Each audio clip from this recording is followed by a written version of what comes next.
والصلاة والسلام على سید الانبیاء والمرسلین اما بعد قال النبی صلی اللہ علیہ وسلم اغتنم خمسا قبل خمس۔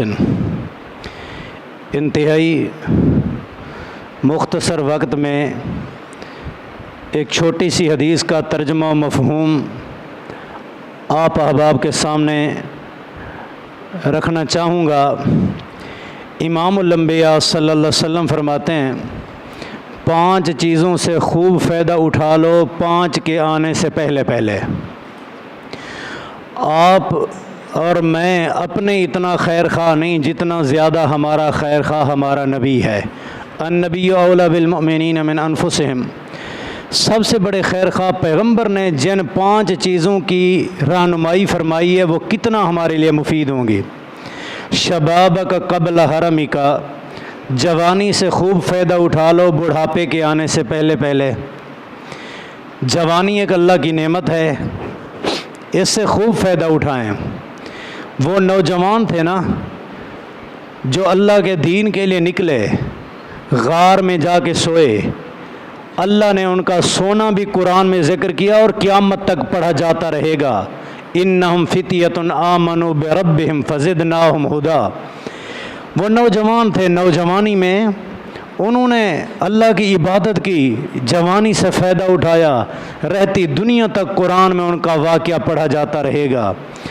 خالی ان کا نہیں بلکہ ان کے ساتھ رہنے والا وہ کتا جو نجس العین ہے لیکن جوانوں کے ساتھ تھا، جو جوان اللہ کی عبادت کر رہے تھے، ان کا بھی ذکر قرآن میں ہے کہ قلبہم باسط ذراعیہ، یعنی ان کا بھی ذکر آ گیا۔ جوانی سے خوب فائدہ اٹھائیں۔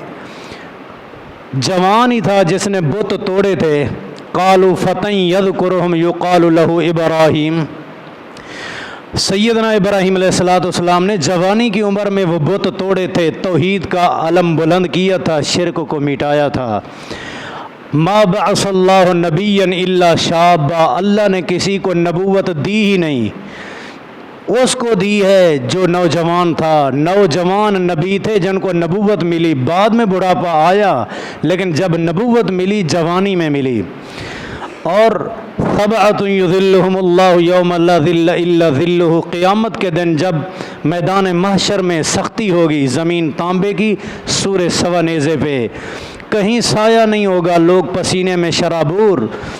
جوان آدمی جو جوانی میں اللہ کی عبادت کرتا تھا اس کو بلایا جائے گا۔ شاب نشأ فی عبادت ربہ، اللہ کے عرش کے سائے میں اس کو جگہ دی جائے گی۔ جوانی سے خوب فائدہ اٹھاؤ بڑھاپے کے آنے سے پہلے پہلے۔ صحت کا قبل سقم کا، دوسری نصیحت فرمائی کہ صحت سے خوب فائدہ اٹھاؤ بیماری کے آنے سے پہلے پہلے۔ صحت اللہ کی نعمت ہے، صحت سے فائدہ اٹھا لیں، ورنہ میں نے اکثر بیمار دیکھے ہیں بیماری کے وقت ڈاکٹر ہی منع کر دیتے ہیں سجدہ کرنے سے۔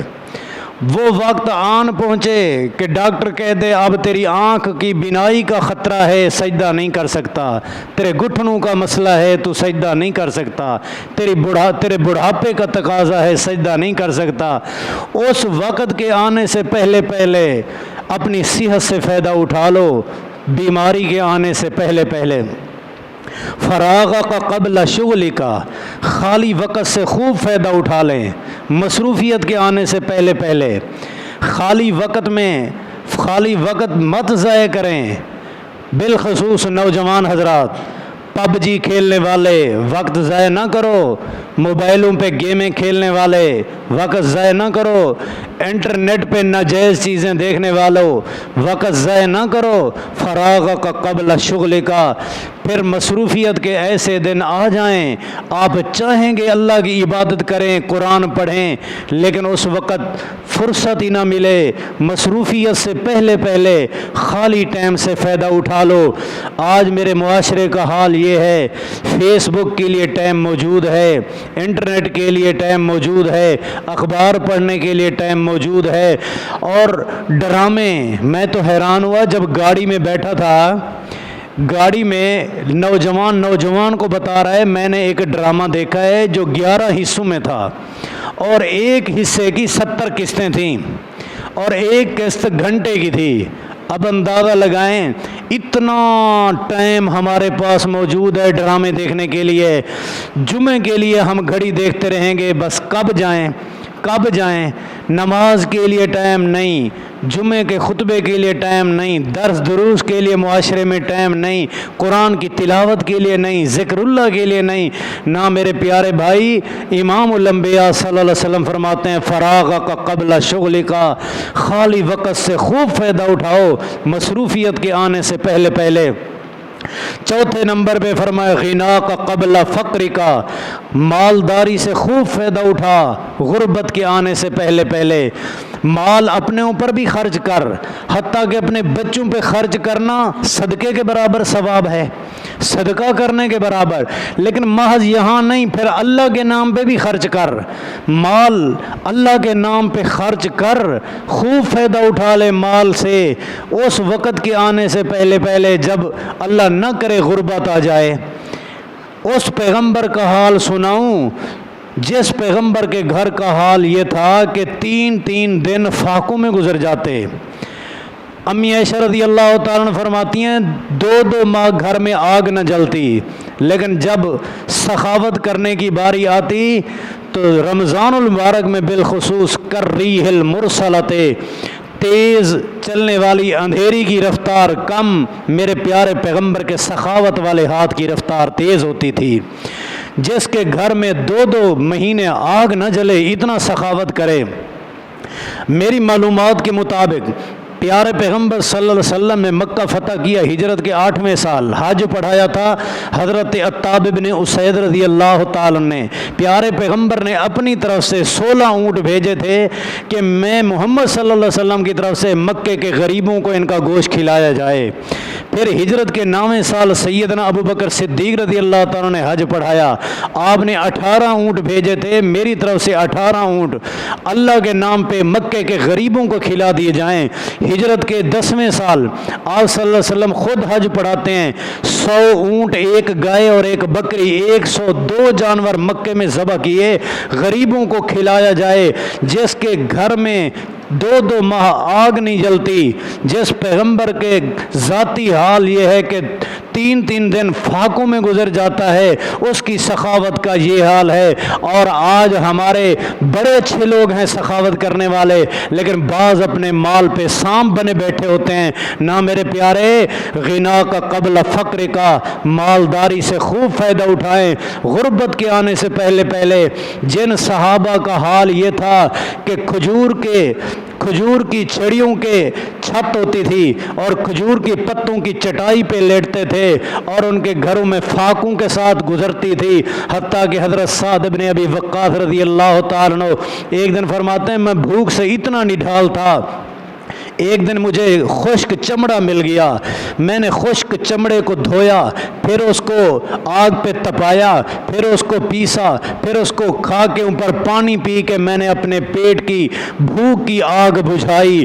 ان صحابہ کو اللہ نے کیا خطاب فرمایا، لَتُسْأَلُنَّ يَوْمَئِذٍ عَنِ النَّعِيمِ، یہ نعمتیں میری جو فائدہ اٹھا رہے ہو ایک ایک نعمت کا حساب دینا ہے۔ جن کی سادگی کا یہ عالم، پھر بھی ان سے یہ تقاضا ہم سے بھی ہے کہ ہر ایک نعمت کا ہم نے حساب دینا ہے۔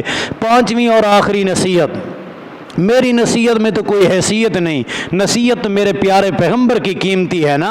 آپ نے فرمایا حیات کا قبل موتی کا، اپنی زندگی سے خوب فائدہ اٹھا لو موت کے آنے سے پہلے۔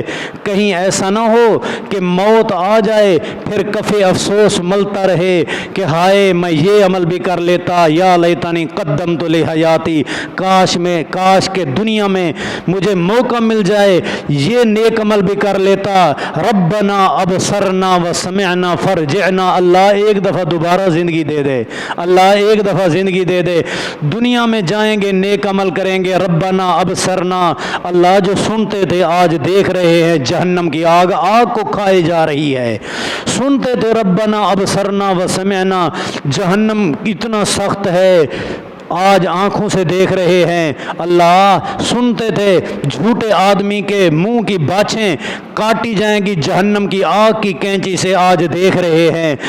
سنتے تھے کہ گناہگاروں کی آنتنیاں باہر پڑی ہوں گی، آج دیکھ رہے ہیں۔ میدان محشر کی شدت دیکھ رہے ہیں، سارے معاملات ربنا ابصرنا دیکھ چکے ہیں۔ فرجنا، اللہ ایک دفعہ تو زندگی دوبارہ دے دے۔ ربنا غلبت علینا شقوتنا، اللہ ہم دنیا میں بدبخت بنے رہے، مہربانی کر ایک دفعہ دوبارہ زندگی دے دے۔ اس وقت اس دعا کا کوئی فائدہ نہ ہوگا۔ وہاں یوم یعض الظالم علی یدیہ ویقول، ظالم اپنے ہاتھوں کو کاٹ کاٹ کے کہہ رہا ہوگا کہ اے اللہ کاش کہ مجھے دوبارہ زندگی دے دے، میں دنیا میں غلطی پر رہا۔ یا ویلتا لیتنی لم اتخذ فلانا خلیلا، فلاں گندے دوست کو دوست نہ بناتا، بے نمازی کو دوست نہ بناتا، میں دنیا کی زندگی میں مشرک سے دوستی نہ رکھتا۔ یا لیتنی اتخذت مع الرسول سبیلا، کاش کہ میں رسول کا راستہ اختیار کر لیتا۔ اس وقت کفی افسوس مر رہا ہوگا، کہہ رہا ہوگا کہ یا لیتنی کنت ترابا، آج اللہ کو کیا منہ دکھاؤں، ساری زندگی جس کا رزق کھایا تھا، جس کے دیے ہوئے لباس پہنے تھے، جس کی زمین پہ چلتا تھا، جس کے آسمان کی نیلی چھت کے نیچے رہتا تھا، آج اللہ کو جا کر منہ دکھاؤں، اللہ تیرے وجود سے نافرمانی بھی تیری کرتا تھا۔ ہائے یا لیتنی کنت ترابا، میں مٹی مٹی ہو جاتا، وہ مجھے گوارا تھا۔ آج اللہ کے سامنے کھڑے ہو کے حساب دینا مجھے شرم آتی ہے۔ اللہ زندگی دے دے لیکن زندگی نہیں ملے گی، اس لیے فرمایا حیاتک قبل موتک، زندگی سے خوب فائدہ اٹھائے موت کے آنے سے پہلے پہلے۔ میرے پیارے پیغمبر صلی اللہ علیہ وسلم کا ہر فرمان قیمتی، اور اس فرمان کے اندر 5 نصیحتیں دہرا کے بات ختم کرتا ہوں۔ آج صلی اللہ علیہ وسلم نے فرمایا شبابک قبل حرمک، جوانی سے خوب فائدہ اٹھاؤ بڑھاپے کے آنے سے پہلے پہلے۔ صحتک قبل سقمک، صحت سے خوب فائدہ اٹھاؤ بیماری کے آنے سے پہلے پہلے۔ فراغک قبل شغلک، خالی وقت سے خوب فائدہ اٹھاؤ مصروفیت کے آنے سے پہلے پہلے۔ غناک قبل فقر کا، مالداری سے خوب فائدہ اٹھاؤ غربت کے آنے سے پہلے پہلے۔ حیاتک قبل موت کا، زندگی سے خوب فائدہ اٹھا لو موت کے آنے سے پہلے پہلے۔ اللہ سے دعا ہے اللہ ہمیں صحیح عقیدہ اور عمل نصیب فرمائے۔ وما علیہ الا البلاغ المبین۔